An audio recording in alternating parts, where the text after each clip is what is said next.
कोण? विमलबाई?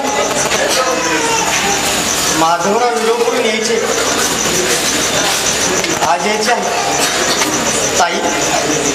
हो, मुलगा झाला. ताईची तब्येत कालपासून सिरियस आहे. डॉक्टर अरुण गेले, 2 दिवस ताईजवळ बसून आहे.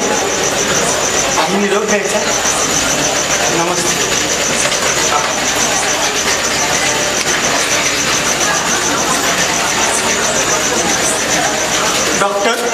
डॉक्टर, ताईच्या प्रकृतीत सुधारणा आहे? असं मी वहिनीनं खोटं सांगितलं, पण मनाला कसं फसू? डॉक्टर, बबलू, आमच्याकडून होण्यासारखं होतं तेवढे सगळे प्रयत्न केले मी. आता फक्त परमेश्वरच वाचू शकेल तिला. नाही डॉक्टर. अरे ऑपरेशनच्या वेळीच आशा सोडली ती आम्ही. आता फक्त दिवस मोजायचे म्हणून त्यांच्या इच्छेसाठी इथं आणलं त्यांना. अजूनपर्यंत त्या जगले आहेत त्या फक्त माधवला भेटण्यासाठी. बबलू,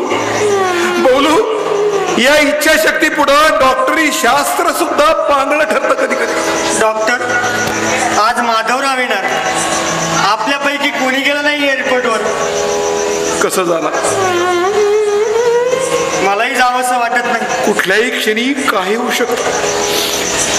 वहिनीना मी इथं एकटं सोडून जाऊ शकत नाही. मलाही जावंसं वाटत नाही. डॉक्टर, विमलबाईंचा फोन आला होता. कोण विमलबाई? तुमची वागदत्त वधू. बबलू, डॉक्टरांना इतर नाती नसतात. तो असतो डॉक्टर फक्त आपल्या पेशंटचा. आणि इथं तर मी नुसता डॉक्टर नाही, त्यापेक्षाही आणखी काहीतरी आहे.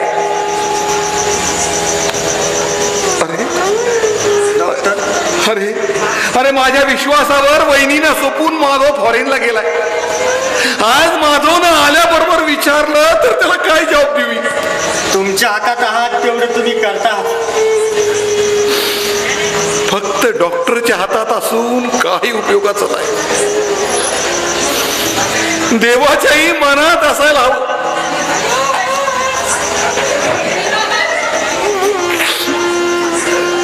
मला माहित आहे डॉक्टरनं भावनाशील होऊन नाही झालं,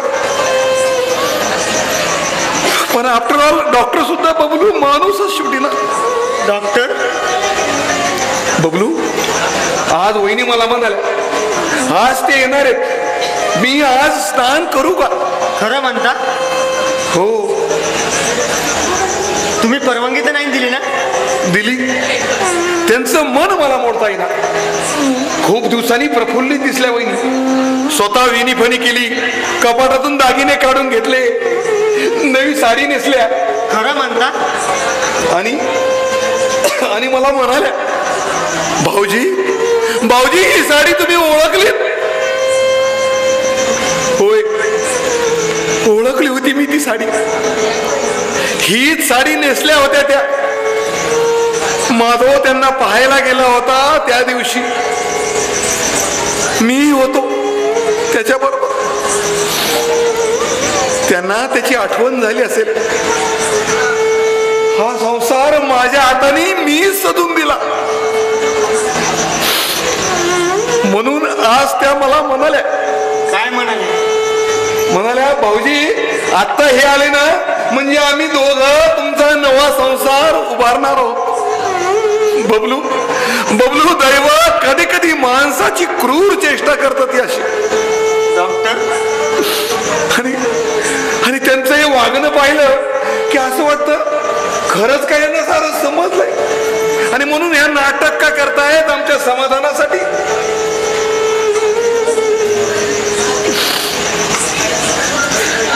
डॉक्टर, आज माधवनं आला बरोबर विचारलं तर त्याला काय जवाब द्यावा?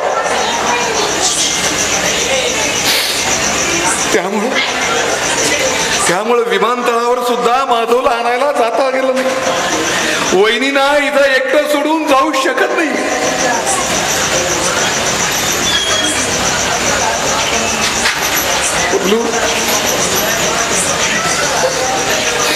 तुला तरी कोण आलंय पाहतो.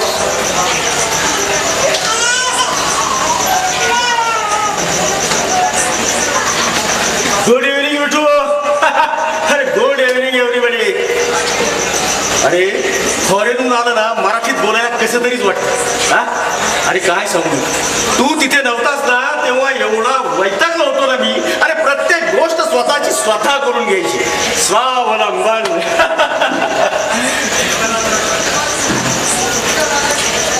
How are you Bablu? अरे तू सांगितलेल्या सर्व गोष्टी आठवणीने आणल्यात बरं का मी. अगदी ती इलेक्ट्रिकची शेव मशीन सुद्धा. हो म्हणजे माझं दाढीचं सामान खराब व्हायला नको. How are you doc? अरे किती पेशंट मारलेस मी इथं नसताना. डोंट टेक सिरियसली यार. बोल मित्र, कसा आहेस? फाईन. फाईन? यू लायर.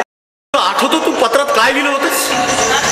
आठवतो म्हणे आठवतो. अरे मला घ्यायला तू विमानतळावर येणार होतास पण आला नाहीस. अरे मी तर घाबरूनच गेलो. म्हटलं मालूची तब्येत तर बिघडली नाही ना? कशी आहे रे मालूची तब्येत? चांगली. चांगली. आणि बाळाची? उत्तम असणारच.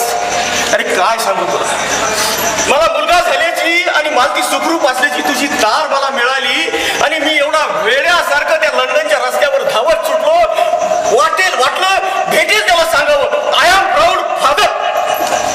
पण सांगणार कुणाला रे त्या अनोळखी देशात? माधव. अरे होतं कोण तिथं ओळखीचं आपण? काय सांगू, विमान जसं जसं मुंबईच्या जवळ येऊ लागलं ना तसा तसा मी एवढा एक्साइट झालो की शेजारची ना अमेरिकन माणसानं मला विचारलं सुद्धा, young boy are you just married?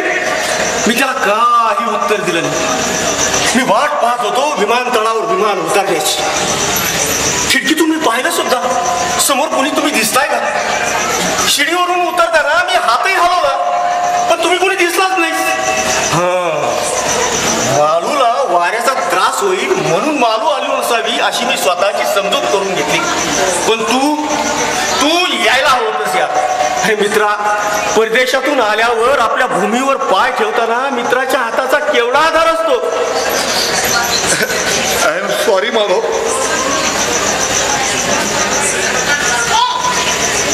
Malu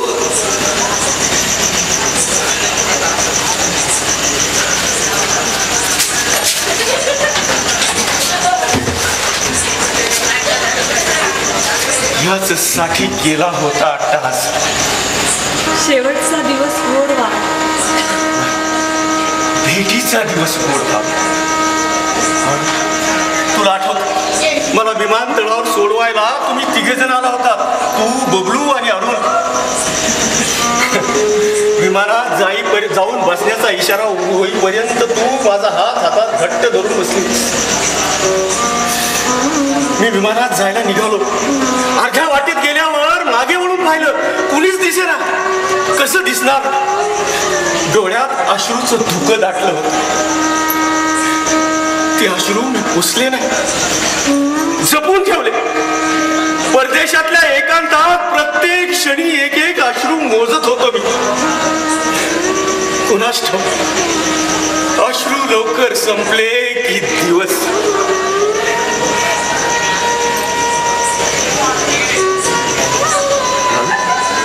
मला तू बोलत काय नाहीस? मी पाहते. काय पाहतेस? माझं हरवलेलं माणूस. माधव तुम्ही आला? होय माधव, तुझ्यासाठी. खरंच? तिथे आठवण येत होती का हो माझी रोज? तुला काय वाटतं? येत होती. तुला कोणी सांगितलं? या स्पर्शाने आणि या स्पर्शामुळं फुलून आलेल्या काट्यानं. फुलं अशीच फुलतात, पण प्रेमाचा स्पर्श असेल ना तर फुलून येतो काटा. मालू, आज तू विमानतळावर गेली आणि मी तर असा घाबरूनच गेलो. हो, मी येणारच होते पण डॉक्टर भाऊजी आहेत ना त्यांनी मला येऊच दिलं नाही. बरं, तुमचा युरोपचा दौरा कसा झाला? पत्रातून कळवलं होतं तुला. हो, दोघांच्या मध्ये पत्राचा आड पडला कशाला? खरं सांग, दौरा छान झाला. जे पाहण्यासारखं होतं ते सारं पाहिलं, पण जे खरं पाहायचं होतं पाहायला मिळतंय आज 6 महिन्यांनी. हे असं काहीतरी दुसऱ्याला वेडं करण्यासारखं बोलता आणि मग तेच आठवत बसते मी एकटीच वेड्यासारखी. भालू, बरं, शेवटच्या पत्रातून पाठवलेली बकुळीची फुलं मिळाली का हो? नाही. सुकली असतील म्हणून तुम्हाला दिसली नसतील. अगं मालू, तुझ्या पत्रातल्या शब्दातूनच एवढा सुगंध येत होता ना की त्या फुलाकडे लक्षच गेलं नाही माझं. बाळाला नाही पाहणार तर, पण म्हटलं आधी बाळाच्या आईला पाहूया.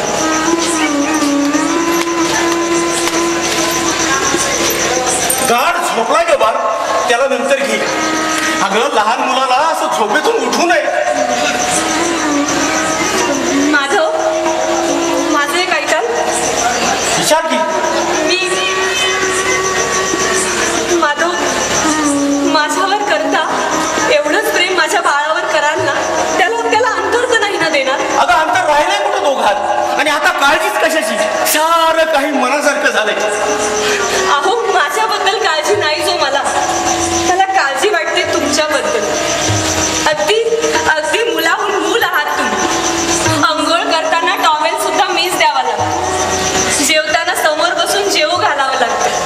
अहो, टाळीची नॉट सुद्धा तुम्हाला बांधता येत नाही.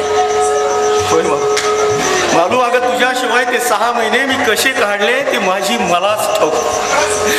प्रत्येक वेळी बाहेर जायला निघालो की वाटायचं आतल्या खोलीतून तू बाहेर येशील, माझ्या टाळीची नॉट नीट करशील, माझ्या हातात खिशात रुमाल ठेवशील, हातात सुपारी देशील.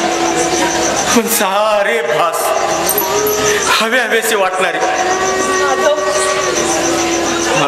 मालू, तुझी आठवण झाली की वाटायचं काही नको मला, या जगाचं राज्य सुद्धा माझ्या मालू शिवाय.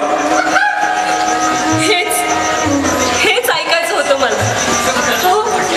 अहो, आणखी काय हवं असतं बायकोला? हे प्रेम, ही ओढ. पुढल्या प्रवासासाठी केवढी मोठी शिदोरी घेऊन चालली मी. मालू, अगं कसली निर्वाणी रोचालवली असतो.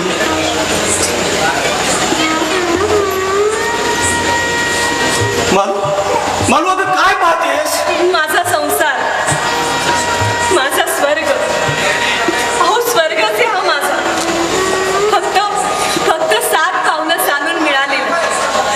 संसारातला हा स्वर्ग कुणालाच दिसत नाही. याला डोळे असतात प्रीतीचे, जाणीव असते वेड्या श्रद्धेची, बंधन असतं 7 पावलांचं. दुसऱ्यासाठी स्वत्वाचा करावा लागणारा होम याचा साक्षीदार असतो.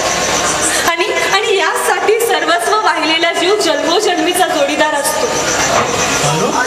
माधव, तुम्हाला आठवतंय का? हे शिल्प मी आणलं होतं पुस्तक ठेवायला. आणि हा घराचा रंग हा सुद्धा मीच पसंत केला होता भिंतीचा.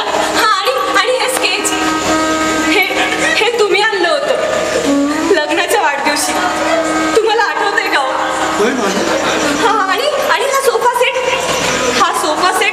सोफा सेट पण तुम्हीच आणला होता आपल्या लग्नाच्या वाढदिवशी. आणि हे टेप रेकॉर्डर हे सुद्धा तुम्हीच आणलं होतं साखरपुड्याच्या दिवशीची आठवण म्हणून. आणि माधव ही साडी ओळखलीत का?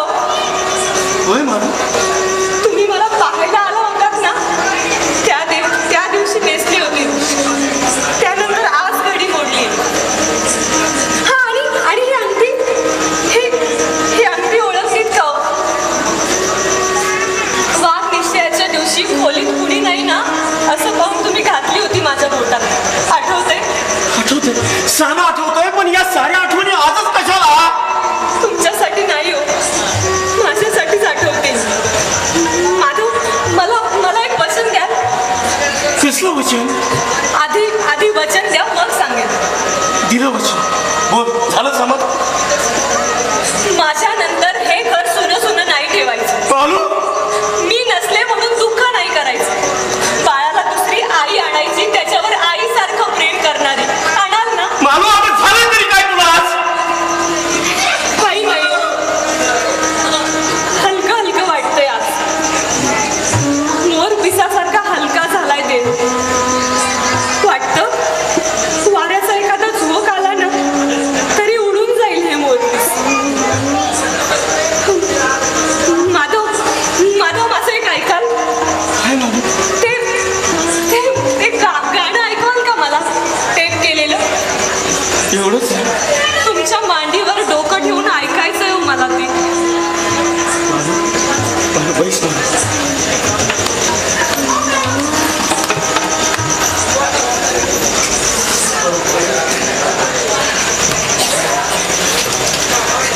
ये मला खूप थकलीस का?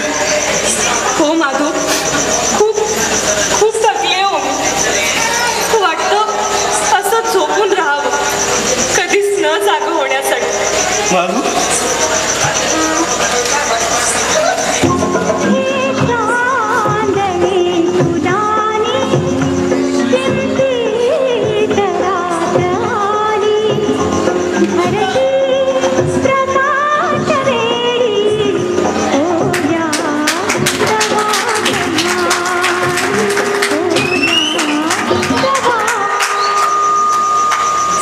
तुटली वाटतं.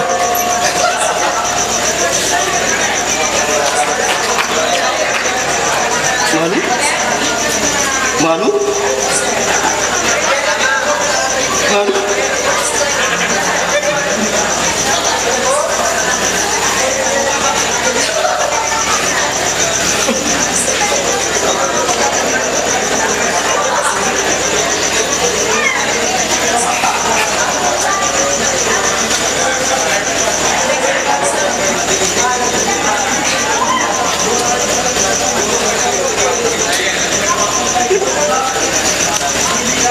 काय झालं?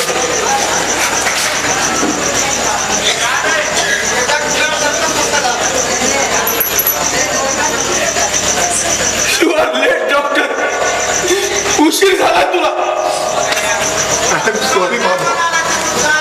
I am sorry. अरे जगात करिअर पेक्षा कुठलीही गोष्ट मोठी नाही. करिअर मिळालं, मी मॅनेजर झालो,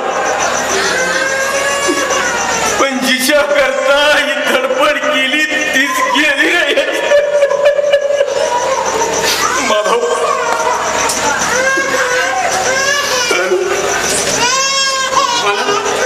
मला बाळ रडतोय, त्याला आता कुणी नाही तुमच्याशिवाय. मला दूर आणि पुन्हा माझ्या जवळ नको येत जन्मात नाही. माझ्या मालूचा जीव घेतला गेला.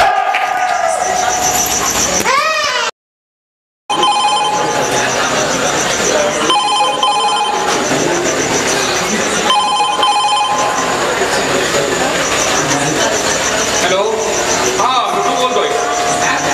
साहेब आलेत ऑफिसमधून, पण बाथरूम मध्ये आहे. हो हो, इथं पत्र मिळालं म्हणून काय झालं? नाही नाही, बाई साहेबांना अजून 8 वर्ष म्हणून झालं. काय झालं? नाही नाही, साहेबांना यांना लग्न कर्तव्य नाही. माझा सुद्धा लग्नाचा विचार नाही. पांढरे केस झालेत माझे. बाई साहेब गेल्यापासून पत्रांनी फोननी भाडकावून सोडले. आणखी कोण आले का मी सतवायला?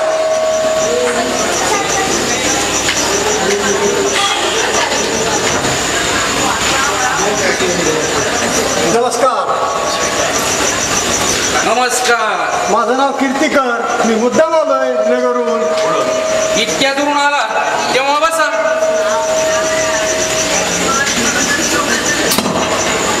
स्टेशनला उतरलो आणि सरळ इथं आलो. तात्पर्य काम महत्वाचं होतं. साहेबांकरता स्थळ घेऊन आला असता. अगदी बरोबर, तुम्ही हुशार दिसता. यात काय विषयी? साहेबांची पहिली पत्नी निवृत्ताला पण तो येतोय ते स्थळच घेऊन. अगदी बरोबर, माझं अर्ध काम झालं.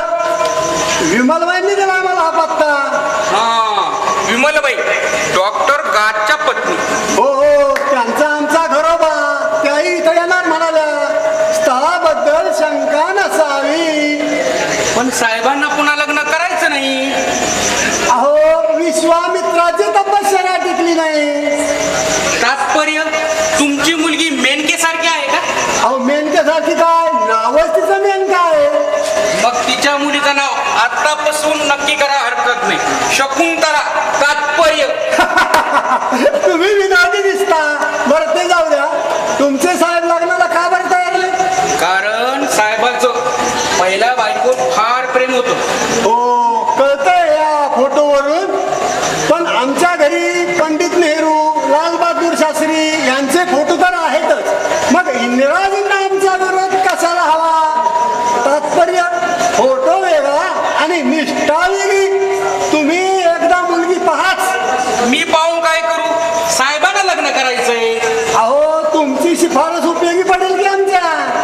आमची मुलगी म्हणजे जणू महाराजा और दिवाळी अंकातल्या चित्रासारखी आहे. कालच काढला बागेत फोटो, तुम्ही पाहता खरं. वा वा वा, तात्पर्य या बागेची सिनसिनी छान आहे. अहो तसं कशाला, हा फोटो मोठा करून आणतो आणि या फोटो शेजारी लावतो.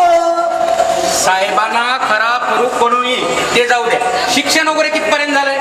SNDT शेवटच्या वर्षाला आहे. म्हणजे SNDT म्हणजे खास मुलीचं कॉलेज. तिथं खास बायकांसाठीच आहे. तिथल्या प्रोफेसरांना इतका जीव लावलाय पोरीनी, तिथे तिला एकेका वर्गात 3-3 वर्ष घेऊन गेला.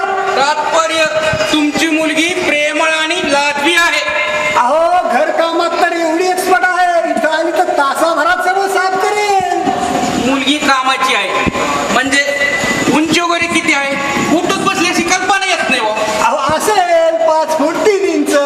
म्हणजे छानच. अहो संसारातील इतर कामं तर सोडाच. थोडा काय ती तर महत्वाची. अहो सोडा म्हणजे काळजी सोडा. धावता धावता सुदूर होते. नवऱ्याला धापळ नको. बरं स्वयंपाक वगैरे? अहो कुकिंग बद्दल तर विचारूच नका, तिला मोठमोठ्या हॉटेलच्या ऑर्डर आल्या. तात्पर्य तुमची मुलगी चांगला स्वयंपाक करते. तात्पर्य साहेबांना लग्न कर्तव्य नाही पुढे का बरं, हे आल्याबरोबर सांगायचं ना तुम्ही. वा, आपण नगरून आला शिवाय डॉक्टरांबाईच्या तर्फे असंच पाठवायचं. तात्पर्य अहो इतक्याला म्हणून आपण गाव ठरलो. हे काय चहा वगैरे घेता का? तेव्हा मिळतो मला स्टेशनवर तो फोटो देईल का? अहो फोटो लोकांना पाहायचा आहे. घे. अहो ते आमचं आम्ही पाहू. अहो फोटो लोकांना पाहायचा आहे. तात्पर्य अहो हात दाखवून इथे नाव लक्षण करून घेतलंय. आणि काय सांगता तुम्ही?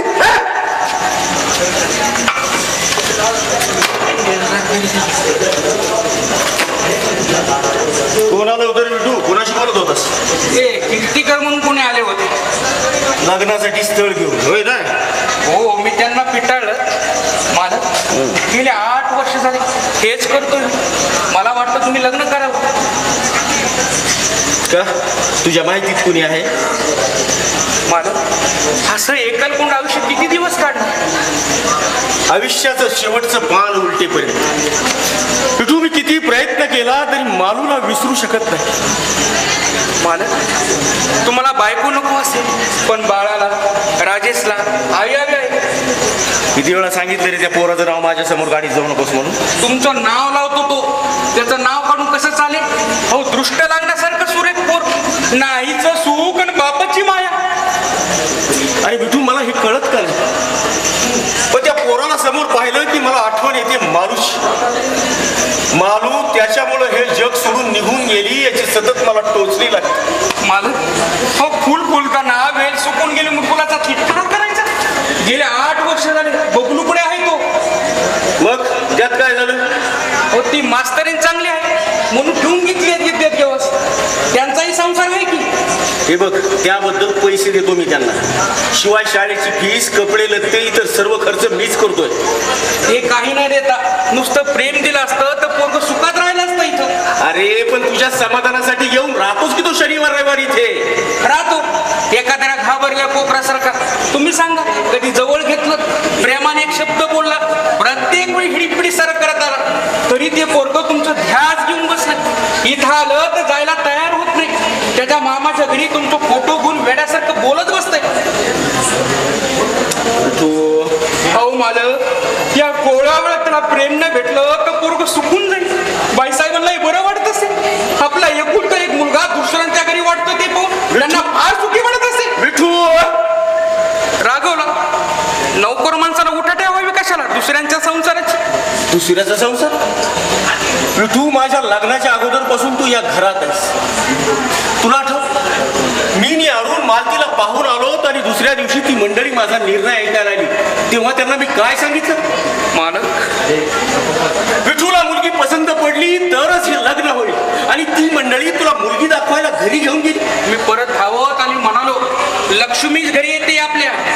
तरी हा संसार दुसऱ्याचा वाटतो तुला? चुकलं माझं. मालक, मी बोललो फक्त बाळाच्या मायेने. तू बोललास म्हणून मी ऐकून घेतलं. इतर कुणी मला असं बोलू शकत नाही.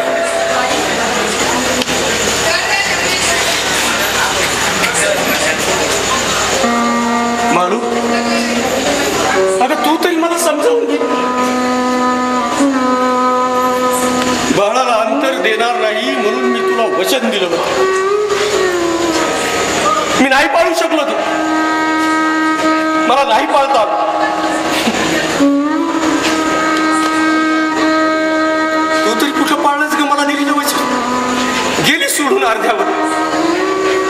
त्याचा सूड घेतोय मी बाळावर नाही. तुझ्यावरही नाही मी जगावरही नाही.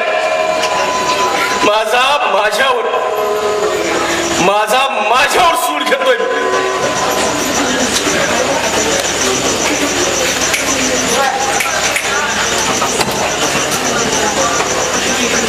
डॅडी डॅडी मी आलो.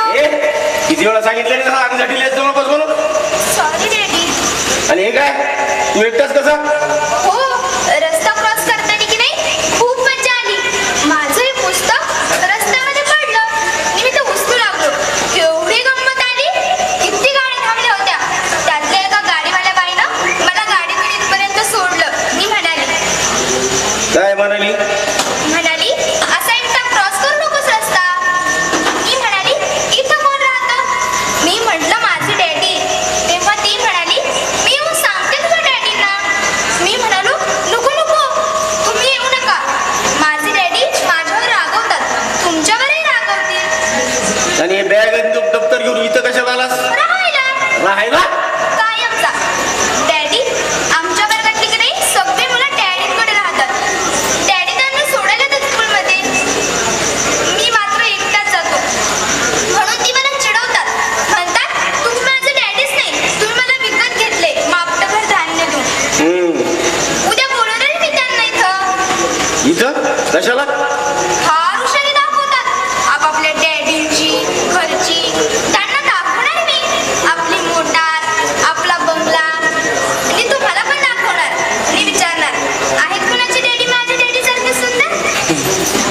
डॅडी मम्मी पण अशीच सुंदर होती का हो? फोटोतल्यासारखी?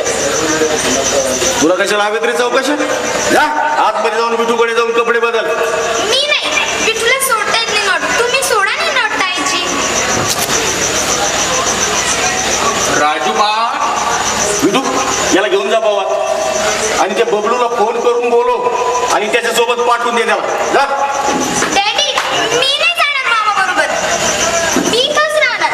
नाही राहणार जा. एक मुस्कटा ठेवून दे. मारलं तरी नाही जाणार मी. असं काय राजू बा? डॅडींना असं उलट उत्तर करायचं नाही. सांग त्यांना चुकलं म्हणून. सॉरी.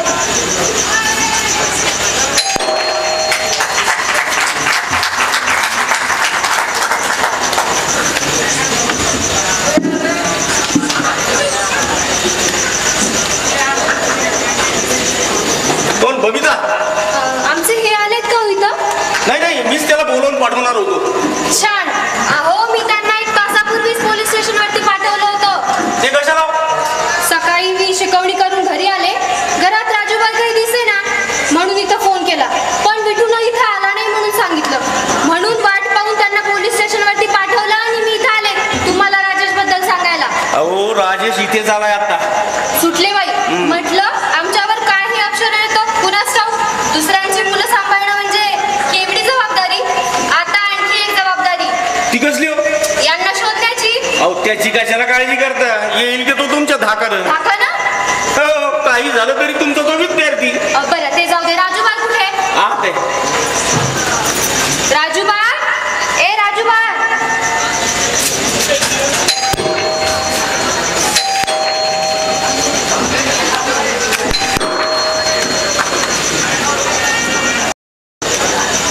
बबलू अरे काय तू?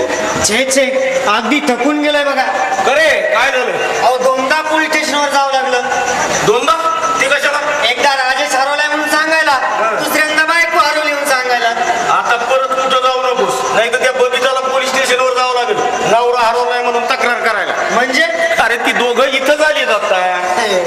काखेत गळस आणि कसं झालंय बा? पण तुझी पण कामा रे हा बबलू.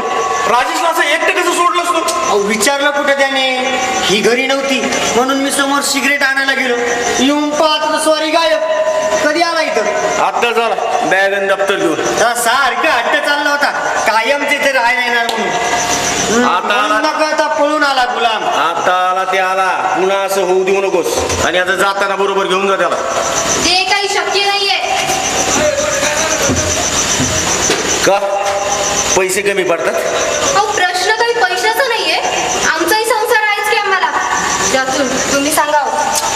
त्याचं काय भाऊजी, हिला सुद्धा चिंच खाव्याचं वाटू लागलं. गंमत काय, SSC पास व्हायला जितकी वर्ष लागले त्यापेक्षा जास्त वर्ष लागले. पेपर सगळे सोपे गेले. रिझल्ट लागला नाही पण कुठला तरी क्लास नक्की मिळणार. क्लास म्हणजे? अहो मुलगी म्हणजे सेकंड क्लास, मुलगा म्हणजे फर्स्ट क्लास. ईश्वर सगळ्यांसमोर काहीतरीच काय होय बोललं. ठीक आहे, तुमची डिफिकल्टी आली आहे माझ्या लक्षात. पण आणखी काही दिवस राजेशचा सांभाळ करा. त्यानंतर त्याची काहीतरी व्यवस्था करतो मी. पण हे का? अहो एकुलता एक मुलगा असं वाऱ्यावर का सोडायचा? एवढं घर एवढं ऐश्वर्य असताना तर दुसऱ्याकडे तुकडे का मोडायचे? ते कशासाठी? ते तुम्हाला नाही कळायचं. हे बघा माधवराव, ते कळतंय मला. राजेशच्या वेळी बालपणात मालूताई गेल्या म्हणून त्याचा राग तुम्ही एवढ्या पोरावर काढायचा. रागावू नका. पण तुम्हीच जरा विचार करा. तुम्ही जर त्याला असं दूर लोटू लागलात तर त्याला तुमचा लागायचं तरी कसा? अगं पण बबिता, तुम्ही गप्प बसा हो. तुम्ही आतापर्यंत तोंड उघडलं नाही म्हणून नाईलाजानं मला बोलावं लागलं. खरं म्हणजे राजूबाई तुमच्या बहिणीचा मुलगा. म्हणून तर त्याला आपण आपल्या सोबत घेऊन गेलो. अगदी मधुचंद्राच्या वेळी तो आपल्या बरोबर होता. ते तुमच्या दृष्टीने ठीक झालं असेल. पण माझ्या भावनांचा कोणी विचार केला? अहो राजूला लग्नाचा पहिल्या रात्री पार्टीवर घेऊन बसले होते मी. बबिता, हे बघा माधवराव, प्रत्येकाची काही स्वप्न असतात लग्नाबद्दलची, संसाराबद्दलची. राजूबाई काही जड नाही आम्हाला आमच्या संसारामध्ये. पण तुम्हाला तुमचं कर्तव्य विसरता येऊ नये म्हणून नाईलाजानं मला हा निर्णय घ्यावा लागला. ठीक आहे, राजेशची काय व्यवस्था करायची याचा निर्णय घेईन. आजवर तुम्ही त्याचा सांभाळ केला त्याबद्दल थँक्स. No mention. चला हो. तू हो पुढं, मी आलोच राजेशला भेटून. सरळ घरीच या, नाहीतर मगाशी पोलीस स्टेशनवरती जातो म्हणून गेला आणि सापडला तिथं. काळजी करू नकोस. आता तुझी कर्फ्यू ऑर्डर मोडणं शक्य आहे का मला? बरं बरं समजलं.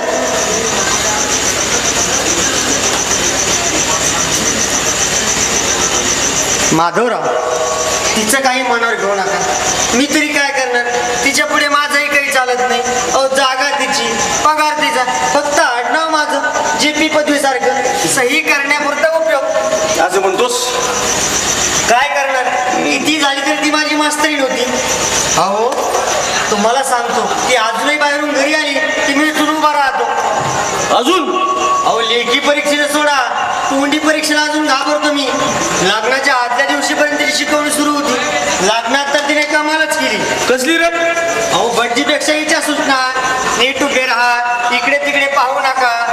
तुम्हाला सांगतो माधवराव, लग्न तिच्या काही मैत्रिणी आल्या अशा फाकडू होत्या.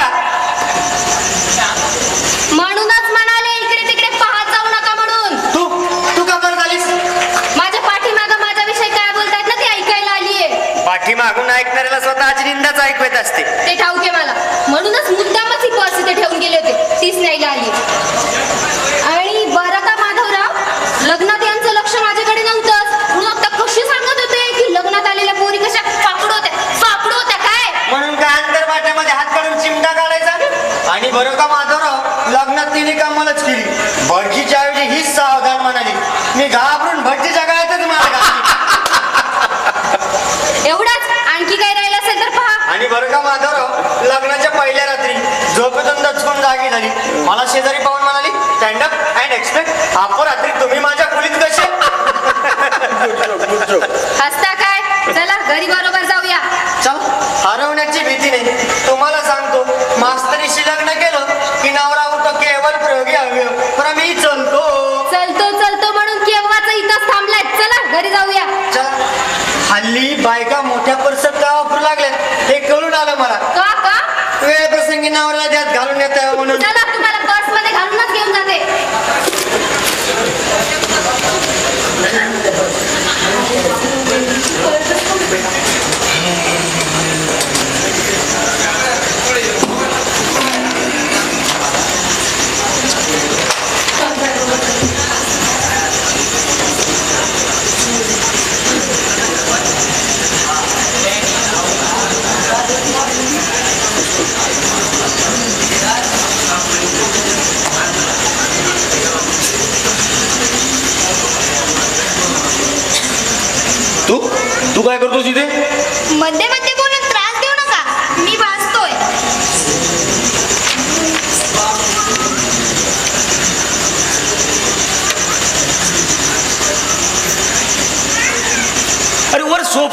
रडलास? चल उतर खाली, सोपा खराब होईल. डॅडी, परवा की नाही आमच्या स्कूलमध्ये नाटकात काम केलं मी. कुठलं आहे माहित आहे तुम्हाला? कुठलं? संभाजींचं. मामाने संभाजींचं पोशाख शिवला होता मला. तुम्हाला करून दाखव.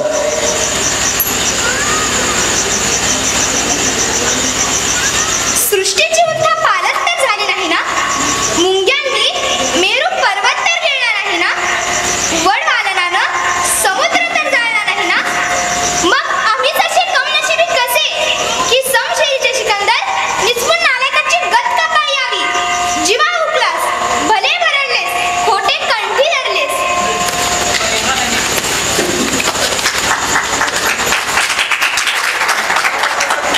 दृष्ट काढून टाकायला हवी बाळाची. डॅडींना माझं काम आवडलं नाही का रे? आवडलं बाळ. मग तू मला जवळ घेऊन माझा पापा घेतलास, तसं त्यांनी का नाही घेतला? विठू, राजेशचं जेवण झालं का? नाही, त्यालाच घेऊन जायला आलो होतो. चल राजू. मी नाही, मी डॅडींबरोबर जेवणार. नाही, मुकाट्यानं आतमध्ये जाऊन जेवण करून घे, नसा फोडून काढील. का ना? पण मी तुमच्याशिवाय नाही जेवणार. मग राह उपाशी. विठू घेऊन जा त्याला. धड काम करू देत नाही, काय नाही. असं काय राजू बाळ, तू शहाणा आहेस ना? चल. मी शहाणा नाही, मी वेडाच आहे. मला नाही जेवायचं, मला नाही जेवायचं, मला नाही जेवायचं.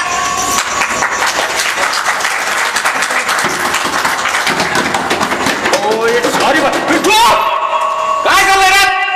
काही नाही, आज राजू हट्टाला पेटलाय. तुमच्याशिवाय जेवायचं नाही म्हणून तिने ताट रोटी फेकून दिली. इथपर्यंत मजल गेली का कार्टेज? मारून का पोर सुधारतात? थोडा हट्टी आहे, त्याच्या कालाने घेतलं की जास्त हट्टी होईल. राजेश, काय अधिकारा चालवायचं रे? मी नाही जेवणार. मग राह उपाशी. विठू घेऊन जा त्याला. मी तुमच्याजवळ झोपणार. नाही, विठू बरोबर जाऊन झोपायचं. चल. आम्हाला भीती वाटते. विठू आहे झोपतीला.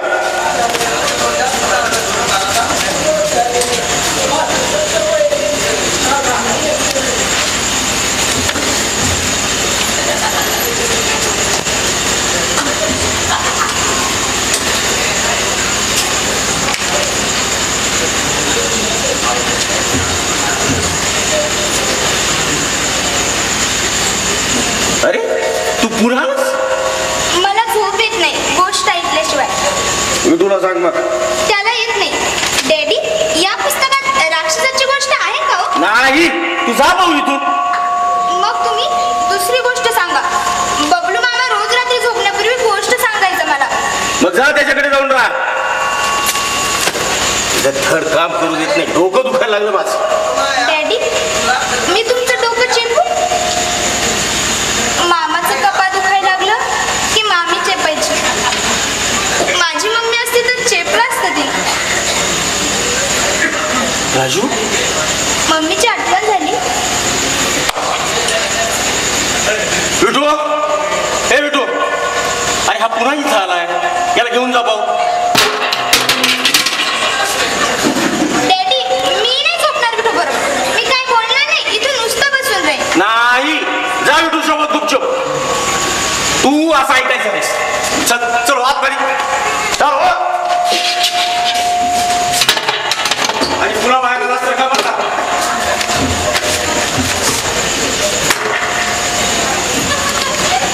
विठू, काय म्हणा? माझ्यासाठी दूध घेऊन ये पाहू.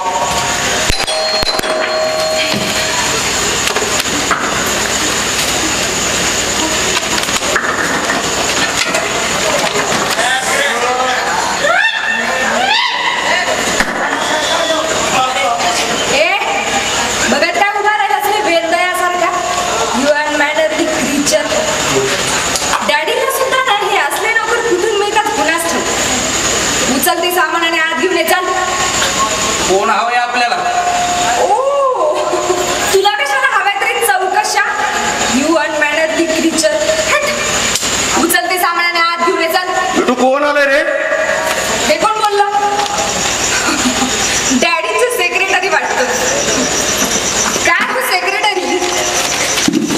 Mister Madhav, you are here.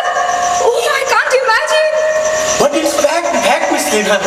पण मग डॅडी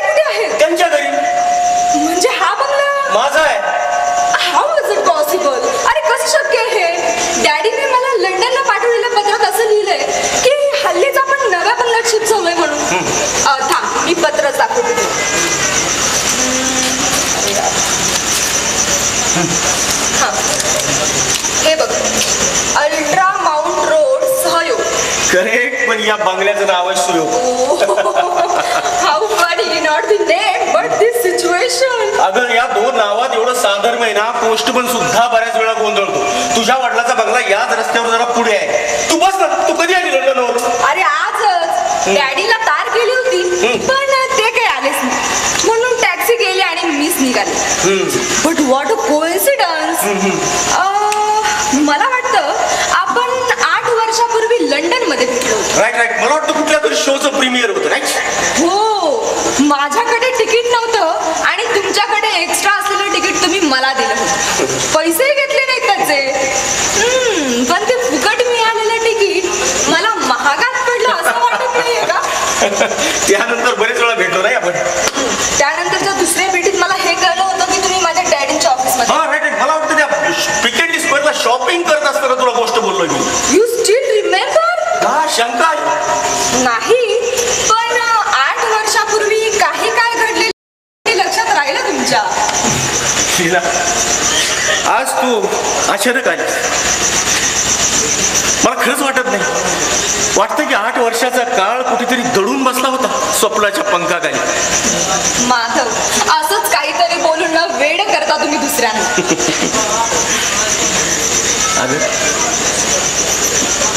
अगं तेवढी एकच गोष्ट माणसाला डोळे असूनही पाहता येत नाही. हे असंच काहीतरी बोलता आणि वेड करता तुम्ही दुसऱ्यांना. एक विणा दुसरं काय कर, आपणा सारखे करीतो तात्काळ. या तुमच्या मिसेस का? माधव, तुमचं दुःख आणि वेदना जाणते. तुमच्या संसाराचा मांडलेला सुंदर डाव असा अर्ध्यावर उधळायला नको, पण तसं लीना, गेली 8 वर्ष झाले मी मालूच्या विरहाच्या वेदना कशा सहन करतोय ते माझी मलाच. पण ध्यानीमनी नसताना तू आलीस. एखाद्या वाळवंटात मध्येच उगवलेल्या हिरवळीसारखी मी वाटलं. काय वाटलं? वाटलं म्हणलं मालूने तर तुला इथं पाठवली नाही ना माझ्या विरहाचं दुःख कमी करण्यासाठी. Madhav, I am extremely sorry, but after all it's life and one has to take it easy. Thanks Leena. बरं, निघू मी आता? अगं एकटीच? अगं मी विठूला देतो ना सोबतीला. अरे कशाला उगीच? अरे म्हणजे पुन्हा पत्ता चुकणार नाहीस ना? हो, पण या चुकलेल्या पत्त्यामुळेच आज चुकलेला माणूस सापडलं. विठू, ए विठू, यांना जरा साहेबाच्या घरी येऊन सोड पाहू.